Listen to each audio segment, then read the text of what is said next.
આજ રોજ ગાંધી જયંતિ નિમિત્તે સ્વચ્છતા હી સેવા અંતર્ગત સ્વસ્થ ભારત દિવસની ઉજવણીના ભાગરૂપે અંકલેશ્વર નગરપાલિકા દ્વારા સ્વચ્છતા હી સેવા અંતર્ગત સ્વચ્છતા રેલી સ્વચ્છ વર્ષ સ્પર્ધા સહિત સ્પર્ધાનું આયોજન કરવામાં આવ્યું હતું। આ સ્વચ્છતા હી સેવા અભિયાનમાં શહેરની શૈક્ષણિક અને સામાજિક સંસ્થા જોડાઈ હતી, જેમાં સામાજિક સંસ્થા અને વિદ્યાર્થીઓએ નિબંધ, રંગોળી સહિતની વિવિધ સ્પર્ધાઓમાં ભાગ લીધો હતો। ત્યારે આજ રોજ શારદા ભવન ટાઉન હોલ ખાતે નગરપાલિકાના પ્રમુખ લલિતાબેન રાજપુરોહિતની અધ્યક્ષતા હેઠળ સ્વચ્છતાની સિદ્ધિઓની ઉજવણીનું આયોજન કરવામાં આવ્યું હતું।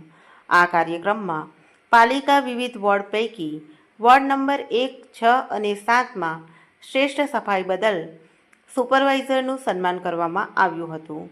સાથે સ્વચ્છતા હી સેવા અભિયાનમાં સહભાગી બની યોગદાન આપનાર શૈક્ષણિક અને સામાજિક સંસ્થાઓનું સન્માનપત્ર દ્વારા સન્માનિત કરવામાં આવ્યા હતા। સાથે વિવિધ સ્પર્ધામાં વિજેતા વિદ્યાર્થીઓનું પણ સન્માન કરવામાં આવ્યું હતું।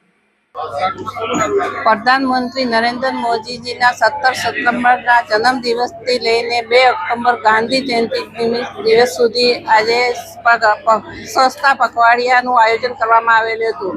આમાં આજે નગરપાલિકા દ્વારા સન્માન સમારોહ કરવામાં આવ્યો હતો। આમાં અલગ અલગ સંસ્થાઓને એવોર્ડ આપવામાં આવ્યા, વોર્ડ રેન્કિંગ આપવામાં આવ્યું અને આજે સફાઈ કર્મચારી જીનવાલાથી સફાઈનું આયોજન કરવામાં આવેલું છે।